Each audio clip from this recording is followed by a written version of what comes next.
Mana isan'andro fandaharana tolotry ny fikambanan'ny mpiara-mamaky ny baiboly eto Madagasikara.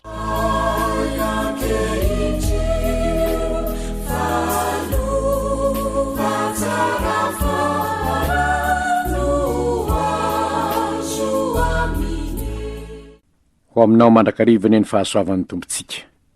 Faly miona aminao indray hanohy ny fiarahana mandinika ny epistily nosoratana ho an'ny Hebreo isika. Ny toko 4 andininy voalohany ka hatramin'ny 17 no vakintsika anio. Alohan'izany dia ara-misaotra ny tompo isika ary angataka ihany koa ny fanahy masina mba nahazava amintsika izay tiany ho fantatritsika indray anio. Ivavaka isika. Andriamanitra rainay io, amin'ny anaran'ilay tianay dia Jesosy malala anay, lay zanaka malalanao ny rahinao tety an-tany anambara aminay, ny fitiavanao anay no anatonanay ianao mba hisaotra anao tratra izao fotoana izao indray, zay azonay miaino ny teninao. Tompontsoa anay mandrakarivany tompo, ny afaka miaino ny teninao, ary dia mangataka izahay noho ny fahasoavanao sy ny fitiavanao, mangataka izahay mba ny fananao masina no anazava amin'ny teninao aminay, ary hitondra fiaina mbaovao anay ny fahalalana ny sitrakao. Amin'ny anaranao mpamonjy eo no anaovanay izany vavaka izany. Amen. Epistily nosoratanao an'ny Hebreo toko 4 andininy voalohany ka hatramin'ny 17. Vakintsika amin'ny anaran'ny tompo izany. Koa na dia mbola misy teny fikasana fa hiditra any amin'ny fitsarana azy isika, dia aoka isika hatahotra fandrao mba misy eo aminareo to tsy mahatratra izany. Fa isika koa dia nitoriana filazantsara tahaka ireny ihany, kanefa ny teny izay efa reny dia tsy nahaso azy satria tsy niary finoana tamin'izay nandre.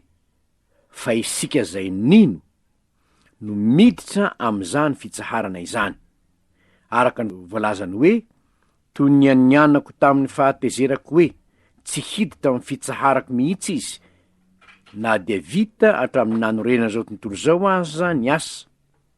Fa nilaza ny andro 7 izy eo amin'ny teny anankiray araka izao, ary Andriamanitra nitsahatra tamin'ny asany rehetra tamin'ny andro 7. Ary am'izao koa tsy hiditra amin'ny fitsaharako mihitsy izy. Koa satria mbola hiditra eo ihany ny sasany, ary zay nitoriana filazantsara tamin'ny voalohany dia tsy niditra noho ny tsy finoana, dia mametra andro anankiray indray izy, na dia efa ela toy izany aza. Milaza ao amin'ny Davida hoe anio, araka ny voasoratra hoe anio raha iaino ny feony ianareo, aza manamafy ny fonareo. Fa raha Josoa no nanome azy fitsaharana, dia tsy mba nilaza andro hafa tao aorian'izany izy. Koa dia mbola misy sabata fitsaharana ho an'ny olon'Andriamanitra, fa izay niditra tao amin'ny fitsaharany dia izy koa no nitsahatra tamin'ny asany tahaka n'Andriamanitra tamin'ny azy.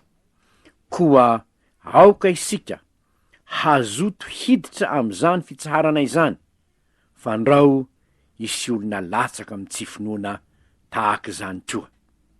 Fa velona sy mahery ny tenin'Andriamanitra, ka maranitra noho ny sabatra roa lela, ka manindrona hatramin'ny fampisarana ny aina sy ny fanahy, ary ny tonina sy ny tsoka, ka mahay mamantatra ny eritreritra sy ny fisainan'ny fo, ary tsy misy zavatra ary na inona zay tsy miseho eo anatrehany, fa ny zavatra rehetra dia mianjaanja sy ariary eo imason'izay efa ranony ataontsika. Ray masino manamasinana amin'ny fahamarinana fa ny teninao ny fahamarinana.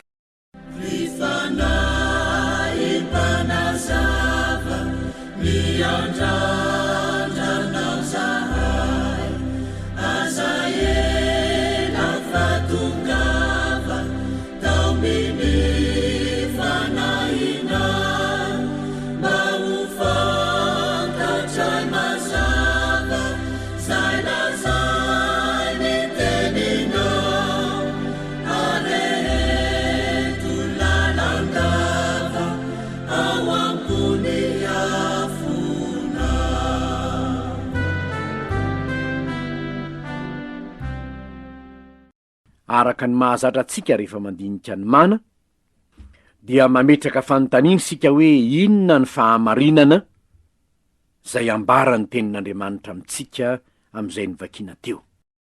Fahamarinana anankiray de izao: maty antoka zay mandre ny filazantsara nefa tsy mino. Hoy izy ny andininy voalohany: kona dia mbola misy teny fikasana fahiditra amin'ny fitsaharany aza isika, dia aoka isika hatahotra fandrao mba misy eo aminareo to tsy mahatratra izany. Deo koa izy amin'ny andininy 5: ary am'izany ko tsy hiditra amin'ny fitsaharako mihitsy izy. Zany hoe mba nandre ihany izy ny teny ny am'izany fitsaharany zany, mba nany ihany izy ny amin'ny filazantsara. Saingy zao tsy nino izy de tsy tafiditra tamin'ny fitsaharana. Zao nefa tena programan'Andriamanitra raha jerentsika ny voalaza eto moa dia ny zanak'Israely nentinao any amin'ny tany Egipta ny tiany ambara. Tena programan'Andriamanitra mihitsy ny tondra an'Israely ho any amin'ny fitsaharana. Hitantsika amin'ny toko 7 ny andininy 9:12 ny hoe fa iza moa no nahatezitra azy rehefa nandre, tsy izay rehetra nentiny misesy niala tany Egipta va? Ho ny toko 7 andininy 9:12. Iza no nampatezitra azy 40 taona? Tsy izay nanota va ka dia niampatrapatra tany anefitra ny fatiny. Zany hoe na dia ny tany Kanana aza no nampanantenaina azy reo, ary programan'Andriamanitra mihitsy raha vao niala tany amin'ny tany Egipta izy, tsy niamono an'ireo zanak'Israely reo any anefitra ny programan'Andriamanitra, fa nitondra ny Israely any amin'ny tany Kanana. Saingy zao noho ny tsy finoana, tsy tanteraka noho ny finoana izy reo. Ny andininy 7:12 amin'ny toko 7 ny manazava zany amintsika, efa hitantsika omaly zany, ka dia hitantsika fa tsy nahazo niditra izy reo noho ny tsy finoany. Ary mazava loatra fa ny tsy finoana dia arahina tsy fankatoavana ny tenin'Andriamanitra, ka ny fandavan'izy reo ny hankatony tenin'Andriamanitra, izay mazava loatra fa porofo ny tsy finoany dia nahatonga azy tsy niditra tany amin'ny tany Kanana. Zao nefa inona ny lesona raisintsika am'izany? Tandindona ho antsika ihany Israely. Tandindona ho antsika ihany Israely mba hitandremantsika, satria maty antoka ny mandre ny filazantsara nefa tsy mino. Maty antoka ny zanak'Israely mba navotana avy any amin'ny tany Egipta nefa tsy tonga any amin'ny tany Kanana. Maty antoka isika raha mba misy ny programan'Andriamanitra hananantsika fitsaharana, kanefa tsy mba mandray izany isika. Andenga ho jerentsika ny mino ny filazantsara no miditra ao amin'ny fitsaharan'Andriamanitra. Zavatra voalaza zany ny andininy 4 hoe fa nilaza ny andro 7 izy ao amin'ny teny anankiray araka izao, ary Andriamanitra nitsahatra tamin'ny asany rehetra tamin'ny andro 7. Kanefa io andro 7 io, ny andininy 9 de milaza hoe koa satria mbola hiditra eo ihany ny sasany, ary zay nitorina ny filazantsara tamin'ny voalohany dia tsy niditra noho ny tsy finoana. Misy zany fitsaharan'Andriamanitra tia ny hidirantsika, ary io fitsaharana io eto dia jereny tsara ny amin'ilay hoe fitsaharana, fa lay sabatan'Andriamanitra tamin'ny andro 7 ihany no ambarany eo. Saingy lay sabatan'Andriamanitra tamin'ny andro 7 dia fitsaharan'Andriamanitra. Saingy natao eto izy rehefa mandinika isika dia natao ho taratry ny fitsaharantsika ao amin'Andriamanitra izany. de ho ngambanao hoe vahoana ary zany ny mino ny filazantsara de miditra eo amin'ny fitsaharan'Andriamanitra. Nitsahatra tamin'ny andro fahafito Andriamanitra tamin'ny asa zay nataony, ary izay rehetra mino an'Andriamanitra ihany koa de tokony hitsahatra amin'ny asany. De hitantsika amin'ny andininy faha-valo sy faha-sivy zany hoe miditra amin'ny sabata fitsaharan'Andriamanitra zany. Hoy izy hoe raha Josoa no nanome azy fitsaharana de tsy mba ho nilaza andro hafa izy taoriany zany, koa dia mbola misy sabata fitsaharana ho an'ny olon'Andriamanitra. Ary io sabata fitsaharana ho an'ny olon'Andriamanitra io dia mazava loatra fa tsy ny andro fahafitony testamenta taloha akory no ambarany, fa ny fitsaharan'ny olona ao am' Kristy. Maro de miezaka manao asa araka ny hevitry ny tenany izy mba hahatonga azy ho tafiditra ao amin'ny fitsaharan'Andriamanitra, mba hahatonga azy ho tafiditra ao amin'ny fanjakan'Andriamanitra. Izao anefa tsy tafiditra ao am'izany fitsaharan'Andriamanitra zany amin'ny herin'ny tenanao ianao na amin'ny asa zay ataonao, fa ny idiranao ao dia ny finoanao fa efa vitan' Jesosy ny asa-mpamonjena. Efa vitan' Jesosy zany, tsy amin'ny asan'ny lalàna intsony no idiranao amin'ny fitsaharan'Andriamanitra, tsia, fa amin'ny finoanao. Efa maty ny soleloko anao teo ambony hazo fijaliana Kristy, ary vitany zany famonjena zany. Raha mino zany ianao de tsy manao asa intsony hamonjenanao, fa mino ny famonjena vitan' Jesosy, ary izany ny olona atao hoe miditra ao amin'ny sabata fitsaharan'ny testamenta vaovao. Ary zany namporisihina amintsika hoe aoka isika azo tohiditra am'izany fitsaharana izany, hatoky sy hino ny hoe na inona zavatra misy. Jesosy Tompo efa maty ny soleloko ato ambony hazo fijaliana. Mino zany aho, ka tsy ny asa zay ataoko intsony hitsahatra amin'ny ezaka zay ataoko aho, tsy ny ezaka zay ataoko intsony no azahoako ny fitsaharana ao amin'ny Tompo, fa ny finoako fa efa vita ny famonjena. Andriamanitra nitsahatra tamin'ny asany de tandindony Kristy Tompo lay niteny teo ambony hazo fijaliana hoe vita ny asam-pamonjena. Ko satria nitsahatra Andriamanitra tamin'ny andro fahafito de mitsahatra ao am' Kristy kosa rehefa vitany ny Tompo ny famonjena. Ary izay no sabata fitsaharana kristianina, ambaran'ny Hebreo 4:7.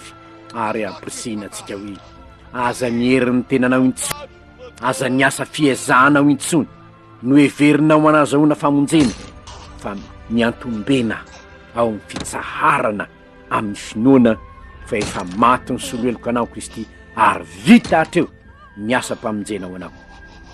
Maty antoka nefa ny olona raha mandre zany ianao nefa mbola mitady lalaka ahazoana famonjena ihany hitsaharanao, anananao ny toky sy ny fiadanam-po ho amin'ny famelan-keloka, dia milaza aminao hafa maty antoka ianao, satria tsy ho vonjena ianao amin'ny asa ny fahamarinan'izay ataonao, fa ho vonjena ianao ny amin'ny finoanao any Kristy Jesosy maty ny soleloko anao teo ambony hazo fijaliana. Ny anankiray koa zay fahamarinana zay ambarana eto de ny hoe io sabata fitsaharan'io dia ataony hoe anio, satria zao ny voalaza amin'ny andininy fahafito, mametra andro anankiray indray izy, na de efa ela toy izany aza. Milaza ny ao am' Davida hoe anio, araka ny voalaza teo hoe anio raha iain'ny fiaino anareo aza reo, anio raha iain'ny fiaino anareo aza mafy ny sabata fitsaharana izany. De ny anio, ny rahampitso manjary anio, ny rafaka tsy manjary anio rehefa tonga am'izany fotoana zany ianao. Zany hoe ny andro rehetra dia andro azahoanao miditra miaina am'izany fitsaharana izany, ary izany no sabata ny testamenta vaovao. Ny andro rehetra idiranao ny finoana fa vitany Kristy ny famonjena, ka tsy ny herin'ny tenanao intsony no iazanao azahoana famonjena fa ny finoanao ty maty teo amin'ny andro fijaliana no andro mpahasoavana. Zany an'io zany bata fitsaharana ho anao soavana ho an'ny mino io, mitsahatra amin'ny asa amin'ny fiezana ho vonjena aho fa mipetraka kosa mitoetra kosa amin'ny finoanan'i Kristy. Anio zany hoe isan'andro de miditra eo am'izany sabata fitsaharana. Nino nahatonga ny mpanoratra ny Kolosianina Paoly zany nanambarany hoe aza misy evela hitsaranareo. Jerentsika nge ny Kolosianina toko 2 ny 9:7-12. Satria tam'izany fotoana zany manko de nisy olona nitsara ny kristianina. Ianareo mbola manao an'izao, mbola mihinana nitsy, mihinana andro tsy vonjena mihitsy ianareo, raha tsy firany ianareo tsy vonjena, raha tsy mitandrina ny sabata ianareo tsy vonjena, raha tsy zao ianareo tsy vonjena. De hoy Paoly ao amin'ny Kolosianina toko 2:4-17. Ko aza vela isy tsara anareo ny amin'ny fihinanana na ny fisotro ravoravota aloko ny zavatra ho avy ireny fa ny tenany de any Kristy. Aloka ihany reny. Fa ty aorina rehefa aseho ny zavatra rehetra de zao ny hoe aza manao an'ty, aza manao an'ry, ataovy ty, reny lalàna reny, tandremo izy, tandremo roa. De hoy izy hoe ny sabata fitsaharana de ao am Kristy no misy azy, ka tsy hoe fitandremana andro intsony no atao hoe mitsahatra amin'ny andro sabata, fa mitsahatra ao amin'ny famonjena zay vitany Kristy ho antsika. Ary izao no zavatra hita raha misy olona miezaka mba ho vonjena izy amin'ny asa zay ataony de mahatsiaro ihany ny tenany hoe tena tsy vitako e. Satria tsy misy olona ao amarinina amin'ny asan'ny lalàna, tsy tanteraka izany. Ary zay olona kosa nefa mino an'i Kristy, voaombo tamin'ny hazo fijaliana, ny sola eloka azy teo ambony hazo fijaliana, ny fotoana rehetra de anana ny fiadanana. Na andro inona na andro de anana ny fiadanana, satria efa mitafiditra ao amin'ny sabata fitsaharana izy. Ary eto dia tiana ny manamarika reto zavatra reto. Ny kristianina tamin'ny andro voalohany zay niditra tao amin'izany sabata fitsaharana izany, ka nahita ny fandraisen'i Kristy, Andriamanitra rehefa nitsahatra tamin'ny andro 7 de tsy niasa intsony izy, fa naneo hoe vita ny asa, efa reo daholo ny zavatra rehetra, ary de manjaka am'izay ianareo re dama sy eva. Jesosy Kristy tompoko rehefa nahatanteraka ny asa-pamonjena ka nitsangana tamin'ny maty tamin'ny andro alahady, de nanambara ny fahavitan'ny famonjena izy. Ary zany andro alahady izany no niaonany tamin'ny mpianatra, ary zany nanjary sabata fiaonan'ny mpianatra tamin'ilay Kristy nilaza hoe vita ny famonjena. Nitsangana tamin'ny maty Kristy, vita tanteraka ny famonjena, miaina vokatry ny famonjena vitako am'izay ianareo manomboka hatramin'izao. Ary ny andro alahady no niaonan'ny tompo tamin'ireo mpianatra ireo voalohany. Ao amin'ny Jaona toko 2:7-10. Herinandro manarak'izay mbola andro alahady ihany koa. Jaona toko 2:9-20. Tonga teo Tomasy apetra hoeto ny tananao Jesosy, aza mba ho isan'izay tsy mino fa mino. Raha nitory teny Paoly amin'ny asan'ny apôstôly toko 2:7, de andro alahady koa io, fa 2:9-20. Tonga teo Tomasy apetra hoeto ny tananao Jesosy, aza mba ho isan'izay tsy mino fa mino. Raha nitory teny Paoly amin'ny asan'ny apôstôly toko 2:7, de andro alahady koa io,